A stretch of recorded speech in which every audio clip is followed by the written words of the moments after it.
It's Divas That Care Radio. Stories, strategies, and ideas to inspire positive change. Welcome to Divas That Care, a network of women committed to making our world a better place for everyone.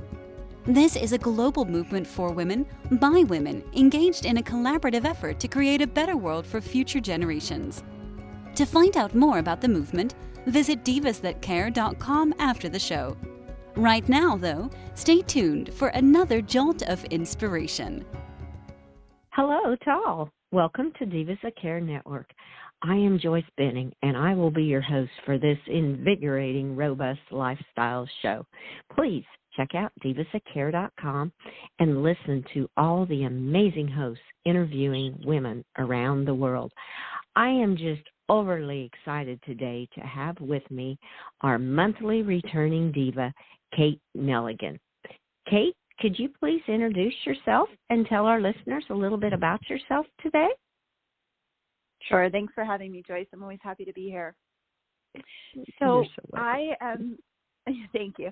I am an equine partner, life and career coach, author, speaker, and healer. And essentially what that means is I partner horses and sometimes goats together with humans for personal and professional development, growth, and transformation. Oh, wow. Wow. That wraps it up in a very short little title. That is incredible, all you're doing. Wow. Well, listeners, today Kate is going to talk about spirit animals. Oh, man, this topic really has caught my interest. So, Kate, can you explain what is a spirit animal? And let's start with that. Let's explain to our listeners what a spirit animal is. Yeah, so this is my understanding, and people may have different understandings, which is totally okay. But I think of spirit animals, animal spirits, and power animals as a little bit different. So a spirit animal is really an animal that has been with us, our spirit, our soul, our existence since we are born. And they're really like a best friend, they are an advisor, they are in some ways like a coach and a teacher or protector, but it is an animal that has always been with us, and they are in spirit form.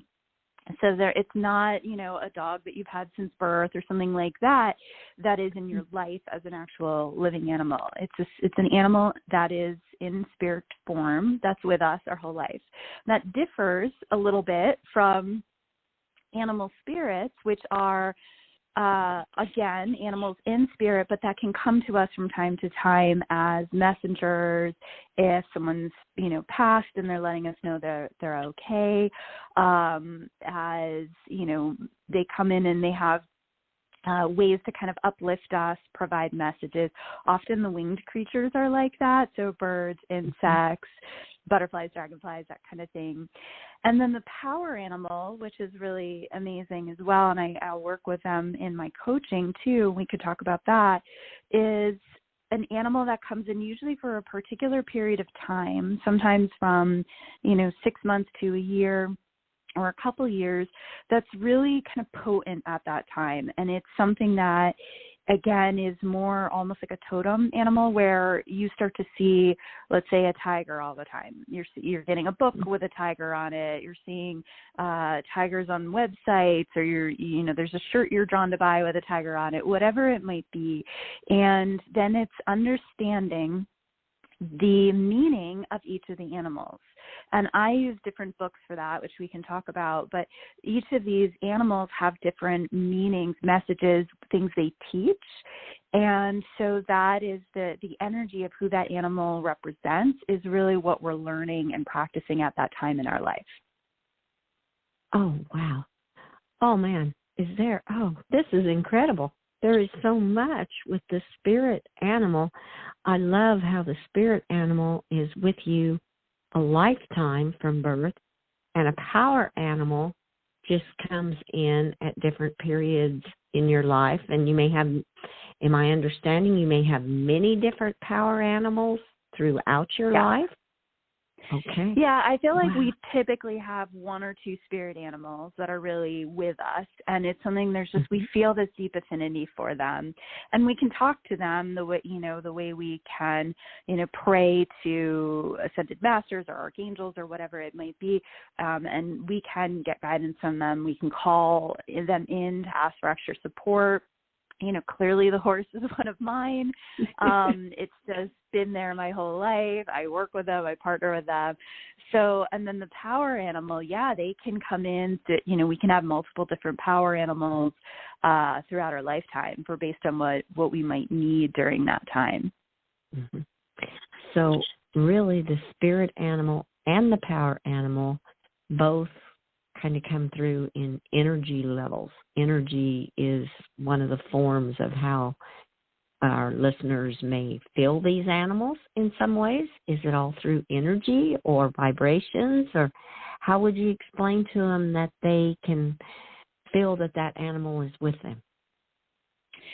I feel in many ways like the power animal in particular comes through also through physical representation. So, for instance, when I was going through a difficult transition in my career, I had the raccoon come frequently. So I've lived in where I currently live for 3 years, never once seen a raccoon. And for some reason he was watching me one night when I went to take the garbage out. I went to drive to like a bar. This is a couple of years ago. And he's crossing the street, and then people are like randomly talking about raccoons. So it's almost like it's, they say when you start to think about buying a new car, you see that car everywhere, or if you're pregnant, you see pregnant people everywhere. It is really like they are getting our attention. They're coming in for messages. And what I love is that there's these books where you can essentially look them up and you can see what is the message of this animal and how can I apply it to my life. So it's funny, I just pulled open my book and I'll talk about who they are, and I pulled open to Fox, which is funny because Fox was a year or two of my life. Post transition of this job, I had the Fox in my life. So I was buying Fox cards and Fox mugs, and I just I just like have this huge affinity for them, and what their message is was exactly what I needed during that time.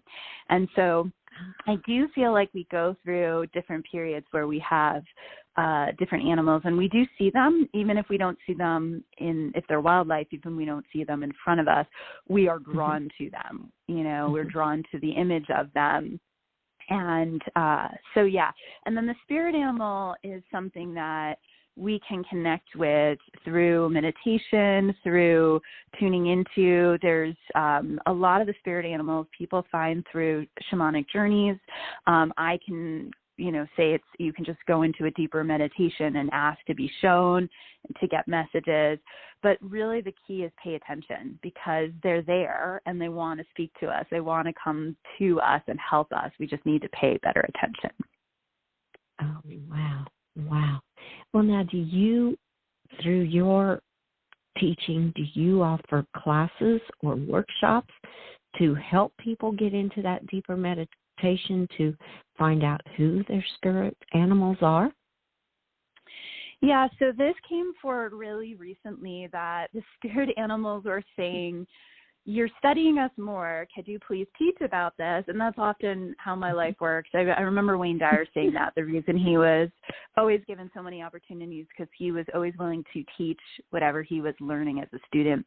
So for Earth Day, I really wanted to honor nature and animals in general. So I put together communicating with nature and animals. And then it was literally like I heard the spirit animal say, and us too.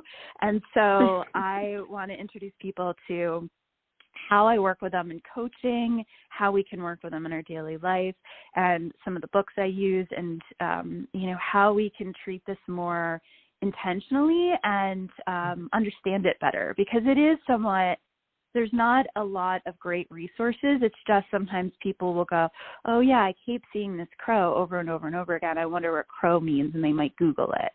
But there's other things we can do to get in touch with the energy of the crow to help support our life and partner with them more.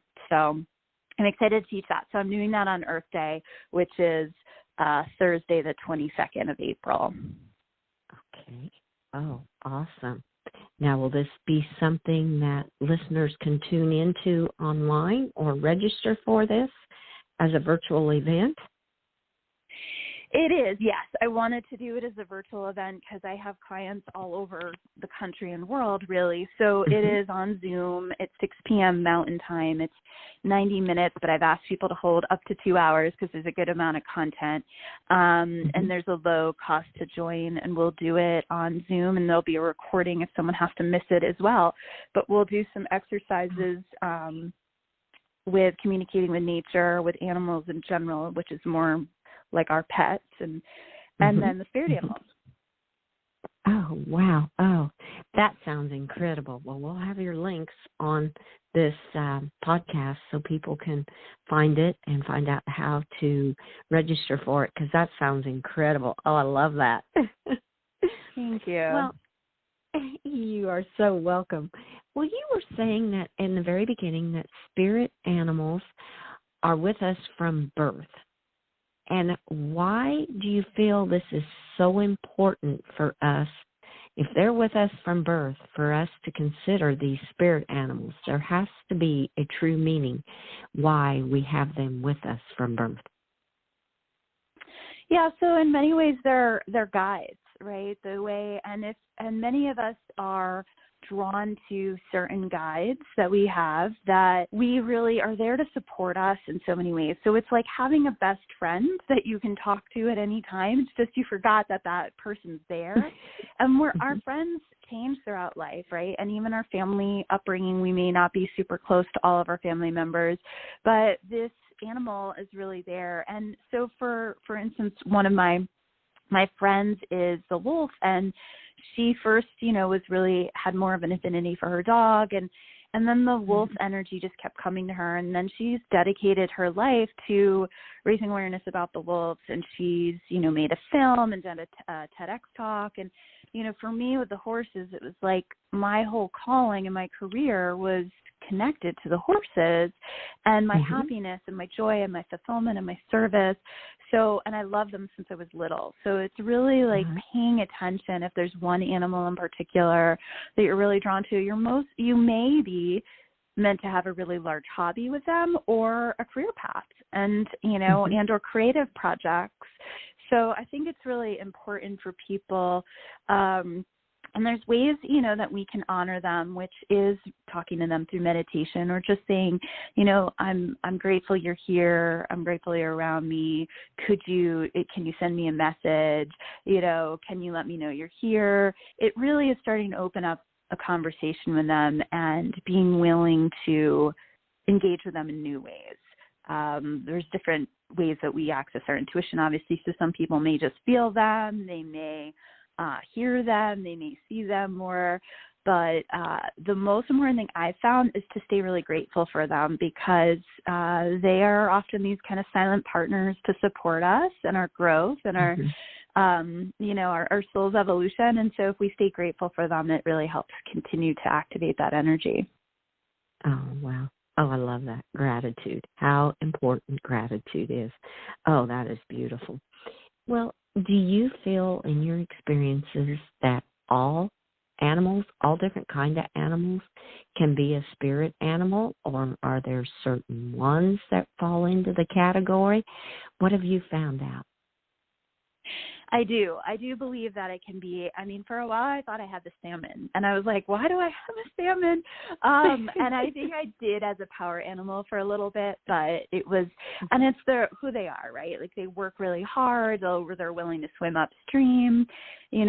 For me, the hawk has been one of my spirit animals that's been with me since birth, and it's really the hawk and the horse. And I think there are some animals that are more obvious to people, like people don't necessarily consider, like I helped to facilitate the shaman piece with a woman, and it was like the eel came through, and at first she's like, I don't know if I want to have an eel, and I'm like, well, let's think about what is an eel, like what does it do, and what it can, what its powers are, because each of these animals have different powers and different ways of being that we can really learn from, right, or different representations.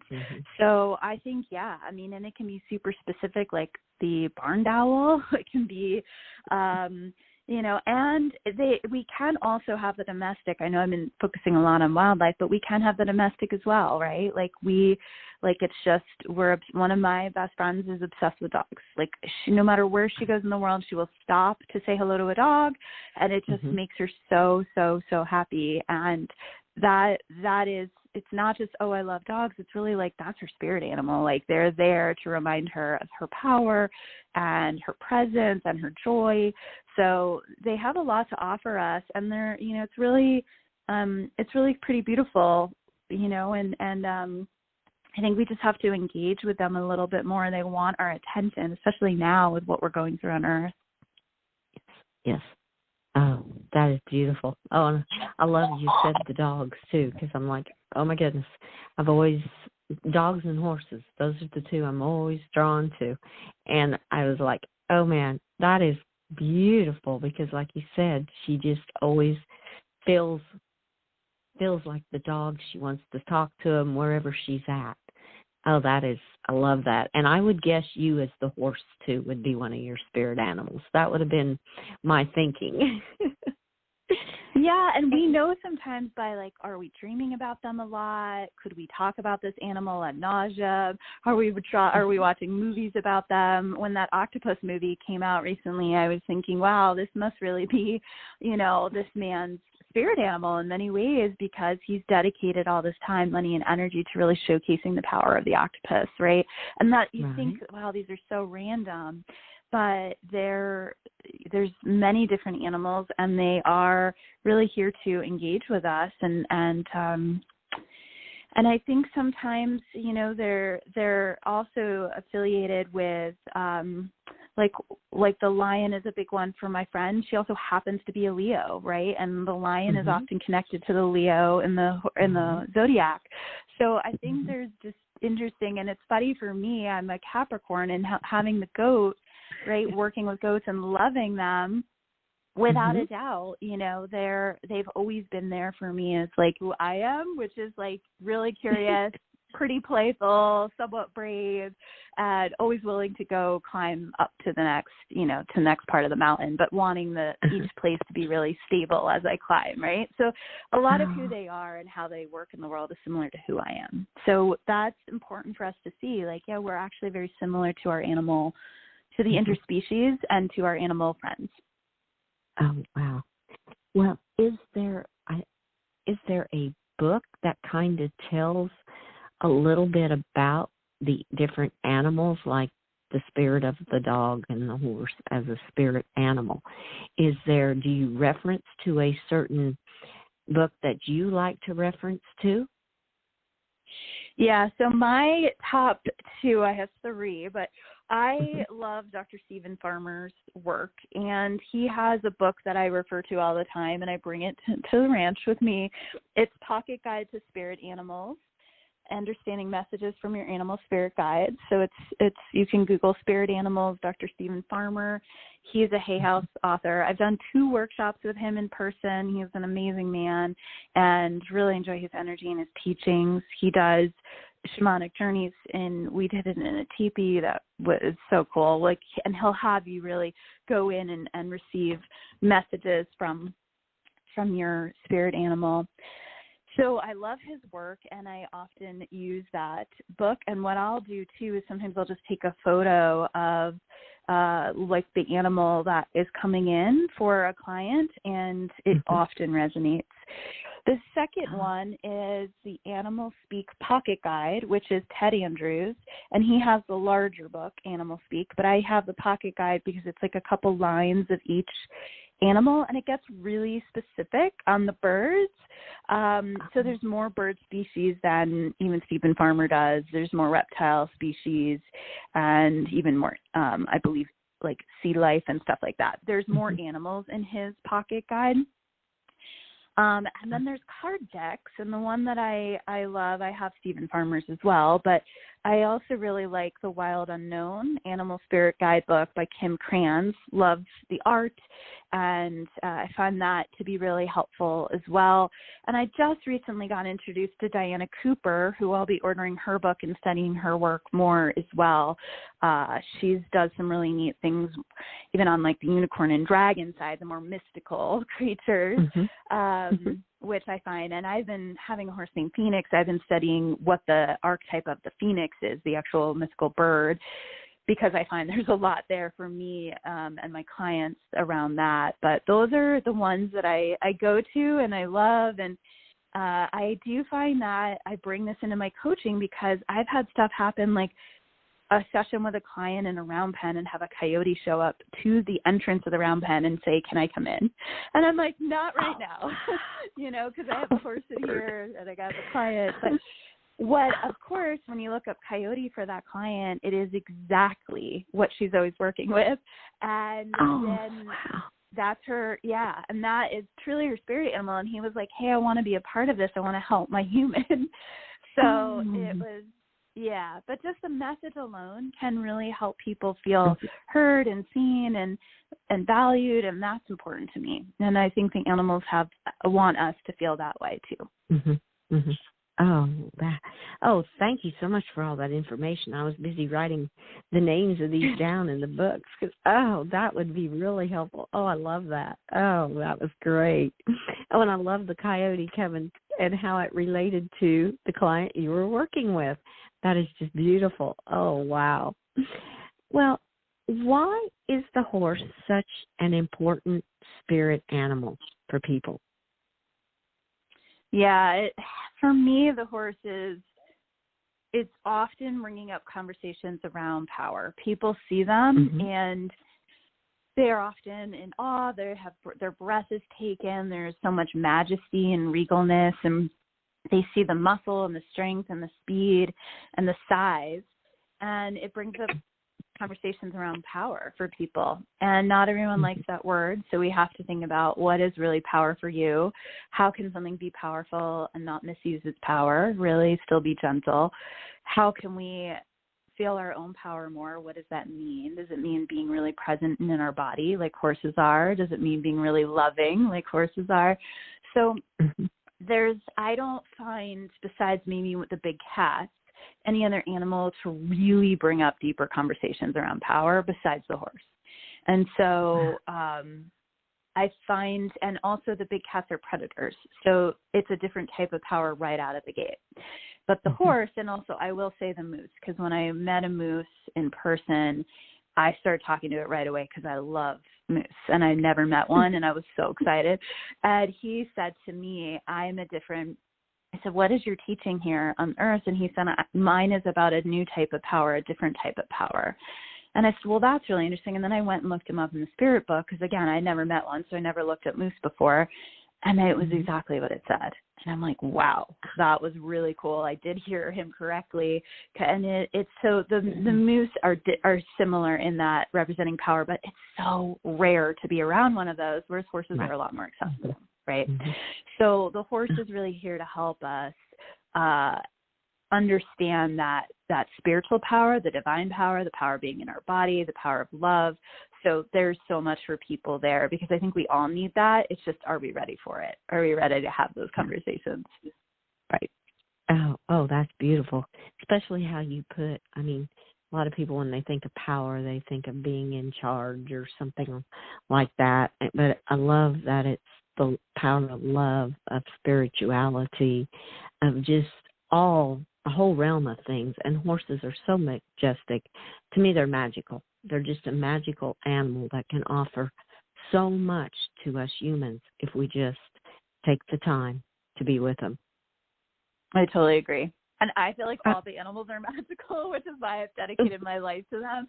But the horses add a special level of magic as well, for sure. Yes, I would have to agree with that because they're just majestic, the way they move. And I know people have said, "Oh my goodness, you'll let that big of an animal put his mouth right next to your face?" And I'm like, yeah, it's called trust. We trust one another. And it's just a bond that you create with these horses. They're incredible. I agree. Yeah. Yeah, I love it when people reach out and they're like, I've been having dreams about horses, or I feel drawn to horses right now, or I feel like I need to be around a horse. And I'm like, they're talking to you. They're working with you. I've had people come find me after they've had like an intuitive reading or a tarot card reading, and someone just says to them, you need to get around horses. So I do find that the spirit animals and or the power animals are definitely doing outreach work is the ways that they can to get the messages across, like, hey, you might need me right now, like you, because it's so different than a human, right? It really, it's just like a total everything. They look different, they feel different, they're nonverbal, all of that, right? So yes, it's a total different feeling, a total different relationship, everything. Yes, they give so much different energy, so much different everything from any animal to a human. Yes, that is a very good way to say it. I love that. Well, do you feel that now even more than in other times in life that we are drawn more towards the animals and the animals are speaking out more, trying to help the humans through these times?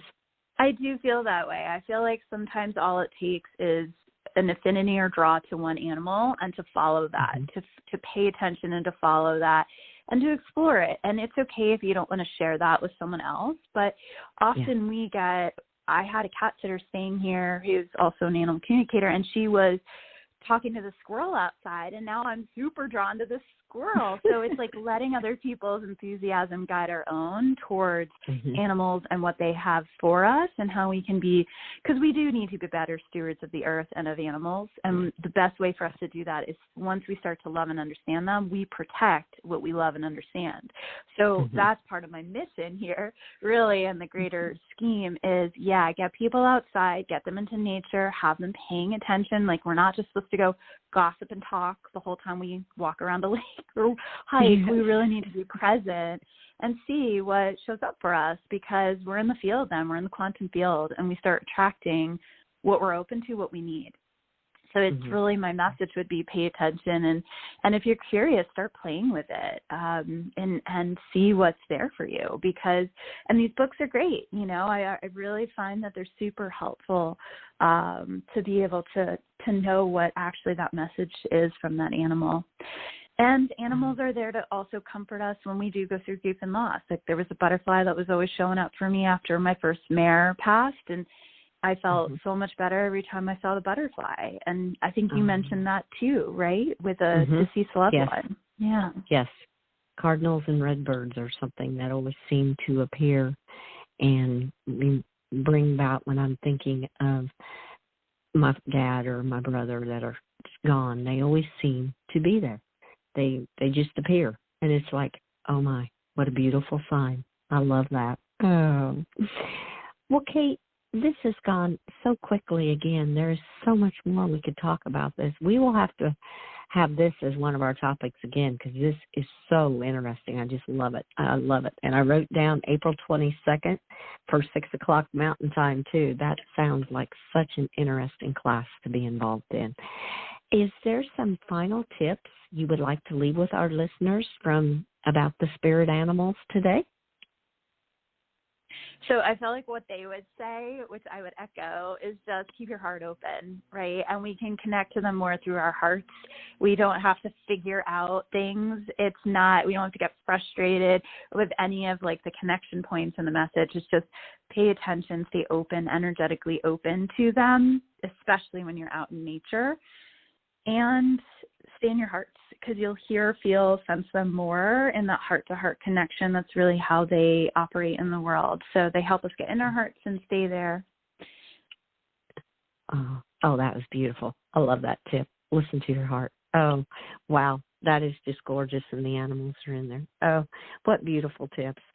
Okay, I want to thank you so much again for being my guest. This was just incredible. I loved it.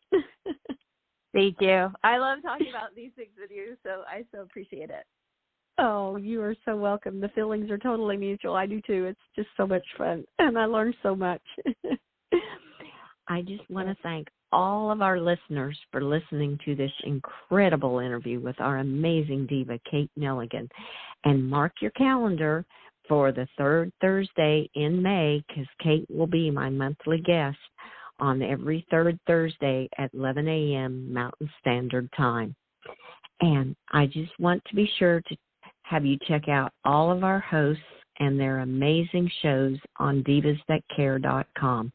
Remember to have a fantastic day, be kind to all, give your animals a great big extra hug, and share your love with them. Until we connect again on Robust Lifestyles, stay strong and healthy. Thanks for listening. This show was brought to you by Divas That Care. Connect with us on Facebook, on Instagram, and of course on divasthatcare.com, where you can subscribe to our newsletter so you don't miss a thing.